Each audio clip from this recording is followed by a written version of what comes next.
റൈസിൻ എന്ന് പറയുന്ന വിഷപദാർത്ഥം ഉൽപ്പാദിപ്പിച്ചുകൊണ്ട് ഇവർ നടത്താൻ വേണ്ടി നിശ്ചയിച്ചത് ഇന്ത്യയിൽ 10,000 നിരപരാധികളെ ഒന്നുകിൽ ഏറ്റവും വലിയൊരു വാട്ടർ ടാങ്കുകളിൽ ഈ റൈസിൻ കലർത്തിയിട്ട് 10,000 കൊല്ലാൻ, അല്ലെങ്കിൽ ഏതെങ്കിലും സിനിമാ തിയേറ്ററിലോ അല്ലെങ്കിൽ അത്തരത്തിലുൾപ്പെട്ട വൻ സ്റ്റേഡിയങ്ങളിലോ വൻ ജനക്കൂട്ടമുള്ള സ്ഥലത്തേക്ക് വായുവിലൂടെ ഈ റൈസിൻ ഡസ്റ്റ് കടത്തിവിട്ടിട്ട് 10,000 കൂട്ടക്കൊല ചെയ്യാനോ ഉദ്ദേശിച്ചുകൊണ്ടുള്ള, ഒരുപക്ഷെ ഇന്ത്യയുടെ ചരിത്രത്തിൽ തന്നെ ഇല്ലാത്ത, ഒരു ലോക ചരിത്രത്തിൽ തന്നെ നമ്മൾ കേട്ടിട്ടില്ലാത്ത രീതിയിലുള്ള വൻ മനുഷ്യക്കുരുതി, അങ്ങനെ ഒരു കുരുതി നടത്താൻ ഉദ്ദേശിച്ച ഒരു സംഘത്തെയാണ് 3 ദിവസം മുമ്പ് ഒരുപക്ഷെ മലയാളത്തിലെ മീഡിയകൾ മുഴുവനും ഹൈലൈറ്റ് ചെയ്യപ്പെടേണ്ടിയിരുന്ന, അല്ലെങ്കിൽ ജനങ്ങളെ മുഴുവനും ബോധവാന്മാരാക്കേണ്ടിയിരുന്ന ഒരു വാർത്തയാണ് നമ്മുടെ ഇവിടുത്തെ ജിഹാദി മീഡിയകൾ, ഇവിടുത്തെ ജിഹാദികളായ പത്രപ്രവർത്തകര്. ഇവർക്കൊക്കെ ആവശ്യം എന്താണ്? നരേന്ദ്രമോദി എങ്ങനെയെങ്കിലും മാറിക്കിട്ടണം, BJP എങ്ങനെയെങ്കിലും മാറിക്കിട്ടണം, അല്ലെങ്കിൽ ഈ കാരണഭൂതത്തെ പ്രധാനമന്ത്രിയാക്കണം എന്നൊക്കെ സ്വപ്നം കണ്ട് നടക്കുന്ന ആൾക്കാർക്ക് ഇതൊന്നും വാർത്തയല്ല കേട്ടോ. 4 ലിറ്റർ കാസ്റ്റർ ഓയിലാണ് ഇവരിൽ നിന്ന് പിടിച്ചെടുത്തത്. ആദ്യം ഇത് സാധാരണ പോലെ ഒരു റെയ്ഡിൽ നിന്ന് സാധാരണ രീതിയിലുള്ള ഭീകരന്മാരിൽ നിന്ന് പിസ്റ്റളുകളും പിന്നെ എന്താ പറയാ ഈ വെടിയുണ്ടകളൊക്കെ പിടിച്ചെടുത്ത കൂടെയാണ് ഈ 4 ലിറ്റർ കാസ്റ്റർ ഓയിൽ ഇവരുടെ കയ്യിൽ നിന്ന് പിടികൂടുന്നത്. അപ്പോഴാണ് ഈ കാസ്റ്റർ ഓയിൽ എന്തിനാണ് ഈ ഭീകരന്മാർക്ക് കാസ്റ്റർ ഓയിൽ? അപ്പോഴാണ് ഇത് നോക്കിയപ്പോഴാണ് നടുക്കുന്ന ഒരു എന്താ പറയാ അറിവ്, അല്ലെങ്കിൽ ആ ഒരു തിരിച്ചറിവ്, അല്ലെങ്കിൽ ആ ഒരു വിവരം ഇവർക്ക് കിട്ടുന്നു കേട്ടോ. ഇത് ഏറ്റവും മാരകമായ വിഷമുണ്ടാക്കാനുള്ളതാണ്. വൈറ്റ് കോളർ ടെററിസം എന്ന് പറയുന്ന ഒരു സംഭവം, വെള്ളക്കോളർ ടെററിസം എന്ന് പറയുന്ന ഒരു സംഭവമാണ് ഇന്ത്യയിൽ ഇങ്ങനെ തഴച്ചു വളർന്നുകൊണ്ടിരിക്കുന്നത് കേട്ടോ. ഇത് വളർത്തുന്നത്, ഇതിന് എല്ലാവിധ പിന്തുണയും കൊടുക്കുന്നത് കേരളത്തിലെ ഉൾപ്പെടെയുള്ള ജിഹാദികളും, കേരളത്തിലെ ഉൾപ്പെടെയുള്ള അന്തംഗമ്മികളും, കേരളത്തിലെ സുഡാപ്പികളും, കേരളത്തിലെ പത്രക്കാരും, മരമുറി ചാനലും കൈരളി ചാനലും ഏഷ്യാനെറ്റ് ഉൾപ്പെടെയുള്ള മറ്റു ചാനലുകളും ഒക്കെയാണ് നിശബ്ദമായി മൗനമായി ഇത്തരം ഭീകരന്മാരെ സഹായിക്കുന്നത് എന്ന് തന്നെ പറയേണ്ടിയിരിക്കുന്നു കേട്ടോ. അപ്പൊ റൈസിൻ എന്താണ് എന്ന് ഞാൻ ഇങ്ങനെ സെർച്ച് ചെയ്ത് നോക്കിയപ്പോ US ഹെൽത്ത് ഡിപ്പാർട്ട്മെന്റ് ന്യൂയോർക്ക് ആസ്ഥാനമായ US ഹെൽത്ത് ഡിപ്പാർട്ട്മെന്റിന്റെ സൈറ്റില് റൈസിനെ കുറിച്ചുള്ള വിവരമുണ്ട് കേട്ടോ. റൈസിൻ ആ രീതിയിലാണത് പ്രൊനൗൺസ് ചെയ്യുന്നത് തോന്നുന്നു, RICIN റൈസിൻ. ഇതിൽ പറയുന്നത് ricin is a chemical poison and can be made from the waste material left over from processing castor beans. Ricin is used as a terrorism agent and accidental exposure to ricin is highly unlikely എന്ന് പറഞ്ഞാൽ ഈ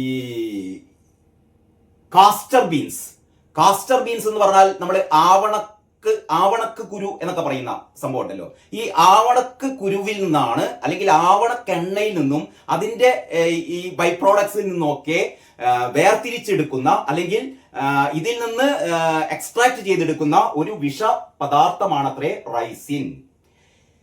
if you think you are exposed to ricin call 911. അവർ നമ്പർ കൊടുത്തിട്ടുണ്ട്. ഏതെങ്കിലും കാരണവശാൽ റൈസിൻ വാതകം, അല്ലെങ്കിൽ റൈസിൻ ഇത് വാതക രൂപത്തിൽ, ലിക്വിഡ് രൂപത്തിൽ, അല്ലെങ്കിൽ ഡസ്റ്റ് രൂപത്തിലൊക്കെ അവൈലബിൾ ആകും, അല്ലെങ്കിൽ ഒക്കെ എക്സ്ട്രാക്ട് ചെയ്ത് എടുക്കാം എന്നാണ് ഇവർ പറയുന്നത് കേട്ടോ. അങ്ങനെ ഏതെങ്കിലും രീതിയിൽ ഇത്തരത്തിൽപ്പെട്ട എന്തെങ്കിലും ഒരു ആഘാതം ഉണ്ടെങ്കിൽ ബന്ധപ്പെടേണ്ട ഫോൺ നമ്പർ ഒക്കെ അവർ കൊടുത്തിട്ടുണ്ട്. എന്നിട്ട് പറയാണ് യൂസസ് ഓഫ് റൈസിൻ. ഈ റൈസിന്റെ ഉപയോഗം, ricin can be used as a terrorism agent in the form of a powder, mist, pellet or can be dissolved in water or weak acid.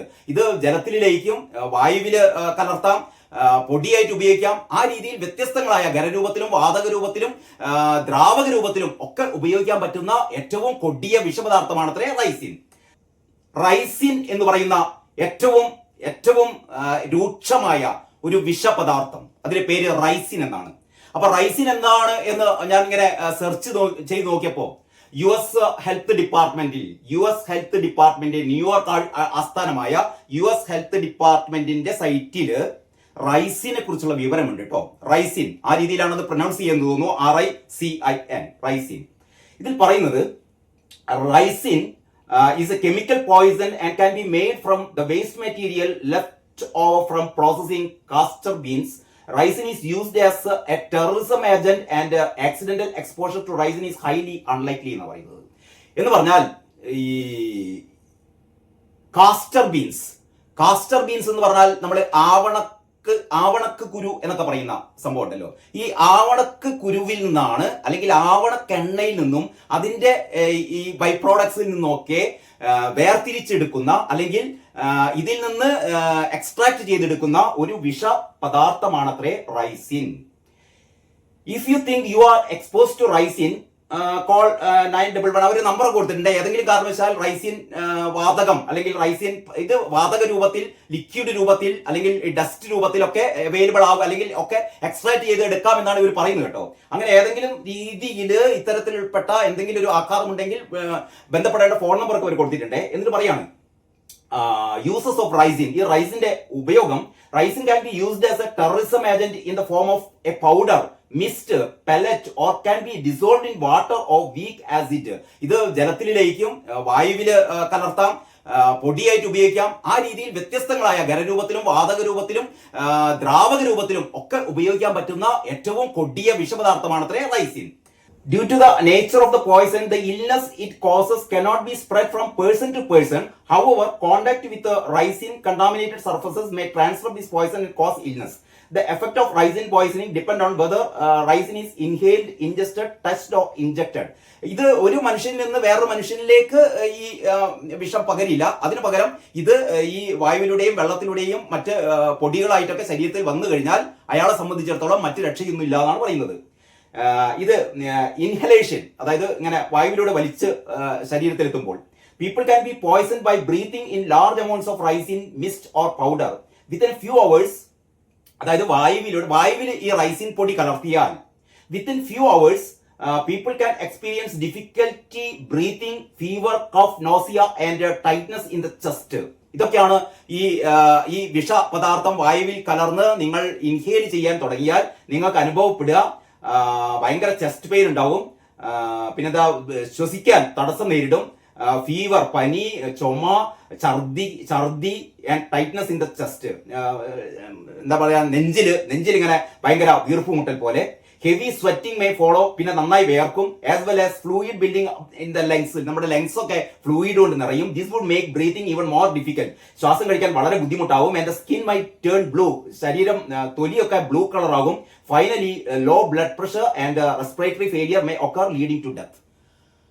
അങ്ങനെ ശ്വാസം കിട്ടാതെ ഈ പൊടി ശ്വസിച്ച ആൾ മരിക്കുന്നു എന്നുള്ളതാണ് ഇതിന്റെ പ്രത്യേകത. ഇനി injection, people can be poison by swallowing ricin contaminated food or water. ഇനി ഇത് നമ്മുടെ ശരീരത്തിനുള്ളിൽ ഭക്ഷണത്തിലൂടെ ഉള്ളിൽ കടന്നാൽ സ്ഥിതി എന്താണ്? Swallowing a significant amount of ricin can lead to vomiting and diarrhea that may become bloody. People can also experience severe dehydration followed by low blood pressure. Other signs of symptoms include hallucinations, seizures, and blood in the urine. Within several days, the person's liver, spleen, and kidney might stop working, and the person could die.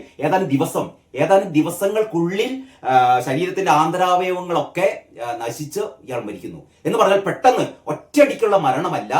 ഈ എയറിലൂടെ ശ്വസിച്ചു കഴിഞ്ഞാൽ ഏതാനും മണിക്കൂറുകൾക്കുള്ളിൽ ഇയാൾ മരിക്കുന്നു.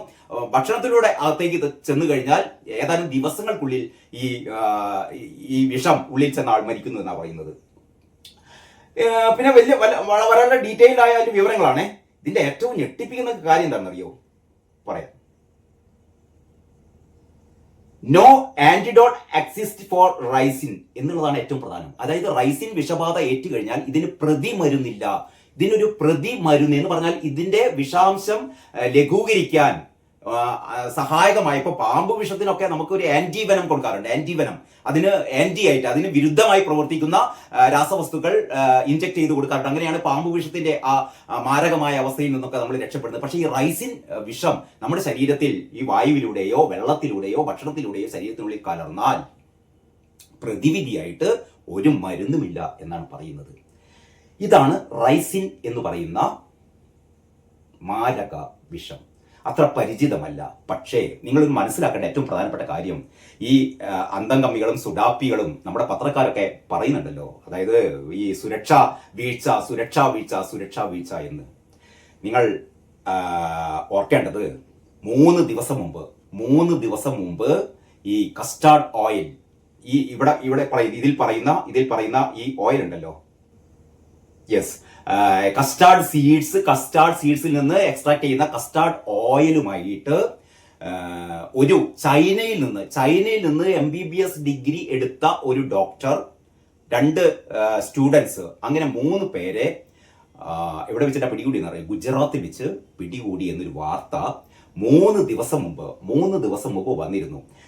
മലയാളത്തിലെ പത്രങ്ങളൊന്നും വാർത്തയാക്കിയില്ല. കാരണം നമുക്കിവിടെ താല്പര്യം എന്താണെന്നറിയോ? ഗണഗീതം പാടി എന്നുള്ളതാണ്. കഴിഞ്ഞ 2 ദിവസമായിട്ട് നമ്മുടെ പത്രക്കാരെയും നമ്മുടെ ഇവിടുത്തെ രാഷ്ട്രീയക്കാരെയും മുഴുവൻ ആകെ വിറളി പിടിപ്പിക്കുന്നത് ദേശഭക്തി ഗാനം. അതായത് വന്ദേ ഭാരത് ട്രെയിനിൽ സരസ്വതി വിദ്യാനികേതനിലെ കുട്ടികൾ ഒരു ദേശഭക്തി ഗാനം പാടിയത്രേ. മലകൾ, പൂവുകൾ, ചിത്രശലഭങ്ങൾ, അല്ലെങ്കിൽ ഈ നവമുകുളങ്ങൾ എന്നൊക്കെ പറഞ്ഞിട്ട് വളരെ വളരെ എന്താ പറയുക, നമ്മുടെ ദേശത്തിന്റെ ശക്തിയും ദേശത്തിന്റെ ഐക്യവും ഒക്കെ വിളിച്ചു പറയുന്ന ഒരു മികച്ച ഒരു ദേശഭക്തി ഗാനം കുട്ടികൾ പാടി. അങ്ങനെ പാടാൻ പാടില്ല, ദേശഭക്തി ഗാനം പാടില്ല. മയില് എന്നൊക്കെ പറഞ്ഞിട്ട് നമ്മുടെ വേടന്റെ പാട്ടുണ്ടല്ലോ, കുടിച്ച കള്ളൊന്നും കള്ളല്ലട മയിലെ എന്നൊക്കെ പറഞ്ഞുകൊണ്ട് അതിനൊന്നും പ്രശ്നമില്ല, അതൊക്കെ നമുക്ക് പാടാം.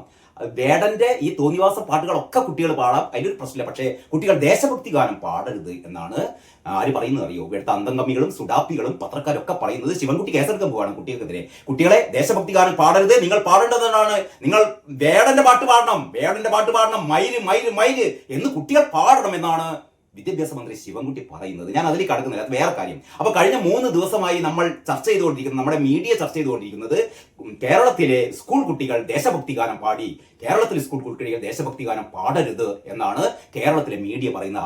അപ്പോഴാണ് ഞാനിപ്പം നിങ്ങളോട് ഈ റൈസിൻ എന്ന് പറയുന്ന ഏറ്റവും മാരക വിഷപദാർത്ഥം പറഞ്ഞല്ലോ, ഈ വിഷപദാർത്ഥം ഉൽപ്പാദിപ്പിക്കുന്ന ഈ കസ്റ്റാർഡ് ഓയിലുമായി പിടിയിലാവുന്ന 3 ഭീകരരെ കുറിച്ച് ദേശീയ പത്രങ്ങൾ വളരെ പ്രാധാന്യത്തോടെ 3 ദിവസം മുമ്പ്, 3 ദിവസം എന്ന് പറയുന്നത് ഇന്നലെയും മെനയാന്നും, ഈ 2 ദിവസങ്ങളിലായിട്ട് ഇവര് വാർത്തകൾ കൊടുത്തിരുന്നു. മലയാള പത്രങ്ങളൊന്നും ആ വാർത്ത കൊടുത്തില്ല കേട്ടോ.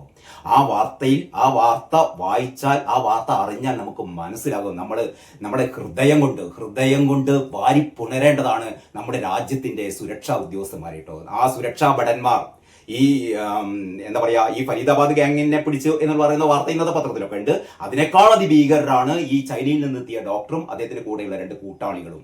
ഇവര് ഈ റൈസിൻ എന്ന് പറയുന്ന വിഷപദാർത്ഥം ഉൽപ്പാദിപ്പിച്ചുകൊണ്ട് ഇവർ നടത്താൻ വേണ്ടി നിശ്ചയിച്ചത് ഇന്ത്യയിൽ 10,000 നിരപരാധികളെ ഒന്നുകിൽ ഏറ്റവും വലിയൊരു വാട്ടർ ടാങ്കുകളിൽ ഈ റൈസിൻ കലർത്തിയിട്ട് 10,000 കൊല്ലാൻ, അല്ലെങ്കിൽ ഏതെങ്കിലും സിനിമാ തിയേറ്ററിലോ അല്ലെങ്കിൽ അത്തരത്തിലുൾപ്പെട്ട വൻ സ്റ്റേഡിയങ്ങളിലോ വൻ ജനക്കൂട്ടമുള്ള സ്ഥലത്തേക്ക് വായുവിലൂടെ റൈസിൻ ഡസ്റ്റ് കടത്തിവിട്ടിട്ട് 10,000 കൂട്ടക്കൊല ചെയ്യാനോ ഉദ്ദേശിച്ചുകൊണ്ടുള്ള, ഒരുപക്ഷെ ഇന്ത്യയുടെ ചരിത്രത്തിൽ തന്നെ ഇല്ലാത്ത, ഒരു ലോക ചരിത്രത്തിൽ തന്നെ നമ്മൾ കേട്ടിട്ടില്ലാത്ത രീതിയിലുള്ള വൻ മനുഷ്യക്കുരുതി, അങ്ങനെ ഒരു കുരുതി നടത്താൻ ഉദ്ദേശിച്ച ഒരു സംഘത്തെയാണ് 3 ദിവസം മുമ്പ് ഒരുപക്ഷെ മലയാളത്തിലെ മീഡിയകൾ മുഴുവനും ഹൈലൈറ്റ് ചെയ്യപ്പെടേണ്ടിയിരുന്ന, അല്ലെങ്കിൽ ജനങ്ങളെ മുഴുവനും ബോധവാന്മാരാക്കേണ്ടിയിരുന്ന ഒരു വാർത്തയാണ് നമ്മുടെ ഇവിടുത്തെ ജിഹാദി മീഡിയകൾ, ഇവിടുത്തെ ജിഹാദികളായ പത്രപ്രവർത്തകര്. ഇവർക്കൊക്കെ ആവശ്യം എന്താണ്? നരേന്ദ്രമോദി എങ്ങനെയെങ്കിലും മാറിക്കിട്ടണം, BJP എങ്ങനെയെങ്കിലും മാറിക്കിട്ടണം, എന്നിട്ട് നമ്മുടെ രാഹുൽ പൊട്ടനെ പ്രധാനമന്ത്രിയാക്കണം, അല്ലെങ്കിൽ ഈ കാരണഭൂതത്തെ പ്രധാനമന്ത്രിയാക്കണം എന്നൊക്കെ സ്വപ്നം കണ്ട് നടക്കുന്ന ആൾക്കാർക്ക് ഇതൊന്നും വാർത്തയല്ല കേട്ടോ. ഇന്ത്യൻ എക്സ്പ്രസ് ഓൺലൈനിലെ വാർത്തയുണ്ട്, ഹിന്ദുവിൽ വാർത്തയുണ്ട്, ഇന്ത്യ ടുഡേയിൽ വാർത്തയുണ്ട്, ടൈംസ് ഓഫ് ഇന്ത്യയിൽ വാർത്തയുണ്ട്, NDTVയിൽ വാർത്തയുണ്ട്. ഈ ദേശീയ മാധ്യമങ്ങളൊക്കെ കൊടുത്ത ആ വാർത്തയാണ്. The doctor arrested in Gujarat was preparing ricin poison had surveyed food markets. The Gujarat anti terrorism squad, അതായത് ATS, ഗുജറാത്തിലെ anti terrorism squad has recent arrested 3 ISIS terrorist. ഇവർ ഐസിസുമായി ബന്ധമുള്ള തീവ്രവാദികളാണ്, ഇസ്ലാമിക് സ്റ്റേറ്റുമായി ബന്ധമുള്ള ഭീകരന്മാർ, including a doctor accused of plotting a large scale terror attack using weapons and toxic chemical agents. ഇന്ത്യയിൽ ആദ്യമായി വിഷവാതകം ഉപയോഗിച്ച് 10,000 കൊല്ലാൻ പ്ലാൻ ചെയ്ത ഒരു ഡോക്ടർ ഉൾപ്പെടെയുള്ള 3 അംഗ സംഘത്തെ ATS പിടികൂടിയിരിക്കുന്നു. എന്നിട്ടാണ് ഇവിടുത്തെ അന്തംഗമികൾ പറയുന്നത് സുരക്ഷാ വീഴ്ച. നിങ്ങളൊന്ന് മനസ്സിലാക്കണം, ഇവിടെ 1000 കണ്ണുകൾ തുറന്നാലും അതിനൊക്കെ വെട്ടിച്ചുകൊണ്ട് ഭീകരന്മാർ പ്രവർത്തനം നടത്തുമ്പോൾ നമുക്ക് 100% ഒരിക്കലും ഈ ഭീകര പ്രവർത്തനത്തെ തടയാൻ പറ്റില്ല. എങ്ങനെ തടയാനാണ്? ഒരു പരിധിവരെ നമുക്ക് ഈ എന്താ പറയാ, ഇത്തരം പരിശോധനകളിലൂടെ അല്ലെങ്കിൽ ഇത്തരം റെയ്ഡുകളിലൂടെ ഒക്കെ ഇവരെ പിടികൂടാമെന്ന് വിചാരിക്കും. പക്ഷെ 100% ഫലപ്രദമല്ല. അതാർക്കും അറിയാത്തത് കൊണ്ടൊന്നുമല്ല, ഇവർക്ക് BJP അടിക്കണം. കാരണം അതേസമയത്ത് തന്നെ BJP അടിക്കുകയും വേണം, ഇസ്ലാമിക തീവ്രവാദികളെ വെള്ളപൂശുകയും വേണം. കാരണം ഇസ്ലാമിക തീവ്രവാദികൾക്കെതിരെ എന്തെങ്കിലും പറഞ്ഞാൽ കേരളത്തിൽ മുസ്ലിങ്ങളുടെ വോട്ട് നഷ്ടപ്പെടുമെന്നാണ് ഇവിടെയുള്ള രാഷ്ട്രീയ പാർട്ടി പ്രവർത്തകരുടെ ഒരു ധാരണ കേട്ടോ. എന്താ ചെയ്യുക അല്ലെ? ഒന്ന് ആലോചിച്ച് നോക്കിയാട്ടെ. ഇവിടുത്തെ ഒരു 4 വോട്ടിന് വേണ്ടിയിട്ട് ഈ ഭീകരപ്രവർത്തനം നടത്തുന്ന ജിഹാദികളെ, ഇസ്ലാമിക ഭീകരവാദികളെ കുറിച്ച് ഇവർ മിണ്ടില്ല. പകരം നരേന്ദ്രമോദിക്കെതിരെ, അമിത്ഷാക്കെതിരെ, BJPക്കെതിരെ, RSSനെതിരെ, ഗണഗീതത്തിനെതിരെ, ദേശഭക്തി ഗാനത്തിനെതിരെ, അതൊന്നും പാടില്ല. ഇവിടെ ഇസ്ലാമിക തീവ്രവാദം നിങ്ങൾക്ക് പ്രചരിപ്പിക്കാം. വേടന്റെ മൈര് മൈര് മൈര് എന്ന് പറയുന്ന പാട്ടുകൾ നിങ്ങൾക്ക് പാടാം, ഒരു പ്രശ്നവുമില്ല. പക്ഷേ നിങ്ങൾക്ക് ദേശഭക്തി ഗാനം പാടില്ല. ദേശഭക്തി ഗാനം പാടില്ല. എന്തൊക്കെ കള്ളത്തരങ്ങളാണ് എന്നിട്ട് പറഞ്ഞു നോക്കിയോ, എന്തൊക്കെ കള്ളത്തരങ്ങൾ. ഔദ്യോഗിക പരിപാടിയായിരുന്നു ഈ വന്ദേ ഭാരത് ട്രെയിനിന്റെ ഈ എന്താ പറയാ, അതിന് പ്രധാനമന്ത്രി ഓൺലൈനിലൂടെ ഉദ്ഘാടനം നടത്തിയിരുന്നു. അതിനുശേഷം സ്കൂൾ കുട്ടികൾ ട്രെയിനിൽ അവർക്ക് അനുവദിച്ചൊരു യാത്രയാണ്. ആ ഉദ്ഘാടനത്തോടനുബന്ധിച്ച് ഈ സ്കൂൾ കുട്ടികൾ ട്രെയിനിൽ യാത്ര ചെയ്യുകയാണ്. അപ്പോഴാണ് ഒരു പ്രാദേശിക ചാനലുകൾ കുട്ടികളോട് പാട്ടുപാടാൻ പറഞ്ഞത്, അല്ലെങ്കിൽ അവരോട് ഗാനങ്ങൾ ആലപിക്കാൻ പറഞ്ഞത്. അവർ ആ ഒരു ദേശഭക്തി മൂലം അവർ സാരേ ജഹാം സേ അച്ഛാ വന്ദേ മാതരമൊക്കെ പാടി. അപ്പോഴാണ് അവരോട് പറഞ്ഞത് മലയാളം പാട്ട് പാടാൻ പറഞ്ഞപ്പോൾ അവര് ഗണഗീതം എന്നാണ് പറയുന്നത്. ഗണഗീതം എന്ന് പറഞ്ഞാൽ സംഘഗാനമാണ്. RSSകാർ പാടുന്നത് എന്താ? RSSകാർ പാടുന്നത് മുഴുവനും ഇവിടെ RSSകാർ എന്തൊക്കെ പാടുന്നു? RSSകാർ വന്ദേ മാതരം പാടുന്നുണ്ട്, ഈ പറയുന്ന ഗണഗീതം പാടുന്നുണ്ട്, ONV എഴുതി കൊടുത്ത ഈ ദേശഭക്തി ഗാനങ്ങൾ പാടുന്നുണ്ട്, വന്ദേ മാതരം പാടുന്നുണ്ട്, ജനഗണമന പാടുന്നുണ്ട്, ദേശീയ ഗാനം പാടുന്നുണ്ട്. അപ്പൊ RSSകാർ പാടുന്ന മുഴുവൻ ഇവിടെ ആർക്കും പാടാൻ പാടില്ല. നമുക്കൊന്നും മനസ്സിലാകുന്നില്ല ഇവരതാ പറയുന്നതെന്ന്. കുട്ടികൾ ട്രെയിനിൽ പോകുമ്പോൾ പാടുന്ന പാട്ട് ദേശഭക്തിഗാനം പാടാൻ പാടില്ല എന്ന് ശിവൻകുട്ടിയാ പറയുന്നത്. ഒന്ന് ആലോചിച്ച് നോക്കണം. നമ്മുടെ വിദ്യാഭ്യാസ മന്ത്രിയാണ് പറയുന്നത്. കുട്ടികൾ ട്രെയിനിൽ പോകുമ്പോൾ എന്നിട്ട് വരുത്തി തീർക്കുകയാണ് ഔദ്യോഗിക പരിപാടിയാണെന്ന്. ഒരു ഔദ്യോഗിക പരിപാടി അല്ലാന്നേ. ഔദ്യോഗിക പരിപാടിയൊക്കെ നേരത്തെ കഴിഞ്ഞു. പ്രധാനമന്ത്രി മറ്റേ പച്ചപ്പൊടി വീശിക്കൊണ്ട് ഓൺലൈനിൽ ഇത് ഉദ്ഘാടനം നിർവഹിച്ചു. അതിനുശേഷം പിന്നെ കുട്ടികൾ ഉല്ലാസയാത്ര നടത്തുകയാണ് ട്രെയിനിൽ. ഉല്ലാസയാത്ര നടത്തുമ്പോൾ അവർക്ക് ദേശഭക്തി ഗാനം പാടിക്കൂടാ എന്നാ പറയുന്നത്. പുഷ്പനെ അറിയാമോ, ഞങ്ങളെ പുഷ്പനെ അറിയാമോ എന്ന് പാടിയ പ്രശ്നമില്ല. അതേപോലെ മറ്റേ ഇയാള് നമ്മുടെ വേടൻ പാടുന്നത് പോലെ കുടിച്ച കള്ളം നല്ലടാ കള്ള് എന്ന് പറഞ്ഞ വായിൽ വരുന്ന മയിര് മയിര് മയിര് എന്നൊക്കെ പറഞ്ഞാൽ അതൊക്കെ അവർക്ക് കൈയടിച്ച് പ്രോത്സാഹിക്കുക. പക്ഷെ ദേശഭക്തി ഗാനം പാടരുത്. ഇതാണ് ശിവൻകുട്ടി പറയുന്നത്. ഞാൻ ശിവൻകുട്ടിയിലേക്ക് പോകുന്നില്ല. ഞാൻ ഈ വാർത്ത എന്ന് പറഞ്ഞാൽ ഈ കൊടിയ മാരകമായ വിഷം ഉപയോഗിച്ചുകൊണ്ട് കൂട്ടക്കൊല നടത്താൻ എത്തിയ സംഘത്തെ നമ്മുടെ സുരക്ഷാ ഉദ്യോഗസ്ഥന്മാർ പിടികൂടിയ ആ സംഭവത്തിന്റെ വാർത്തയാണ് ഇങ്ങനെ. A doctor among the 3 ISIS operatives arrested last week by the Gujarat Anti-Terrorism Squad was allegedly preparing ricin, a highly toxic chemical, and had surveyed crowded food markets across the 3 cities, officials released on Monday. ഇവര് ജനത്തിരക്കേറിയ പല സ്ഥലങ്ങളും ഇവർ സന്ദർശിച്ചു അത്രേ. എവിടെയൊക്കെയാണ് ഈ റൈസിൻ എന്ന് പറയുന്ന ഈ വിഷവാതകം പ്രസരിപ്പിക്കേണ്ടത് എന്ന് അന്വേഷിക്കാൻ വേണ്ടിയിട്ട് ഇവർ തിരക്ക് പിടിച്ച ഇത് RSS ആസ്ഥാനത്ത് ഉൾപ്പെടെ ഇവർ നടത്തിയെന്നാ പറയുന്നത് കേട്ടോ. ഇവരുടെയൊക്കെ ലക്ഷ്യം എന്ന് പറയുന്നത് ഇന്ത്യയിലെ RSS പ്രസ്ഥാനത്തെ തകർക്കുക എന്നുള്ളതാണ് കേട്ടോ. BJPയെ, RSSനെ തകർക്കുക, നരേന്ദ്രമോദിയെ തകർക്കുക. ഇതാണ് ഈ വലിയ ഗൂഢാലോചനയാണ് ഈ ആന്റി ടെററിസം സ്ക്വാഡ് പിടികൂടിയത്.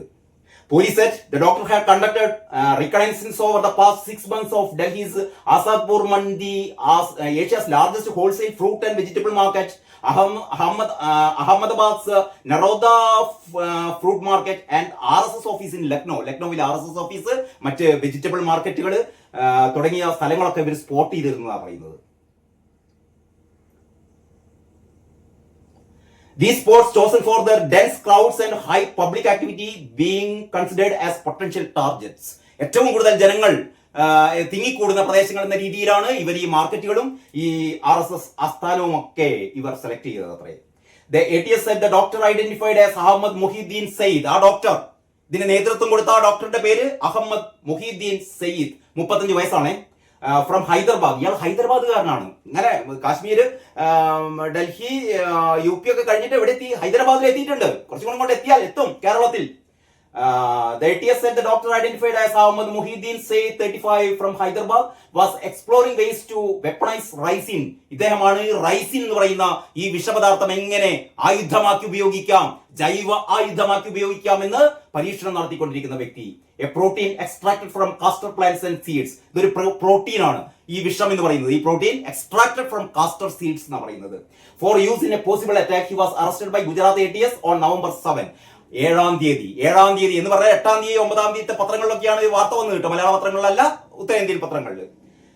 Ricin poisoning is rare and typically occurs only when the seeds are ingested, while the toxin can be fatal in large doses. ഞാൻ അതിനെപ്പറ്റി പറയുന്നില്ല, അതാണ് ഞാൻ ആദ്യം തന്നെ പറഞ്ഞത്. റൈസിൻ എന്ന് പറയുന്ന വിഷപദാർത്ഥത്തിന്റെ ഒരു രൂക്ഷതയെ കുറിച്ചാണ് ഞാൻ ആദ്യം തന്നെ പറഞ്ഞത് കേട്ടോ. To execute a major terrorist attack, Ahmad Muhyiddin Said had been preparing a highly lethal poison named ricin. For this purpose, he had already begun necessary research, procured equipment, raw materials, and initiated the initial chemical processing required as its preparation. ഈ റൈസിൻ എന്ന് പറയുന്ന വിഷവാതകം ഉണ്ടാക്കാൻ വേണ്ടിയിട്ട് ഇയാൾ ഒരുപാട് പരീക്ഷണങ്ങളൊക്കെ നടത്തുകയും അതിന്റെ research ഒക്കെ നടത്തുകയും ചെയ്തു എന്ന കാര്യങ്ങളൊക്കെ അന്വേഷണ സംഘത്തിന് മനസ്സിലാക്കാൻ വേണ്ടി സാധിച്ചു.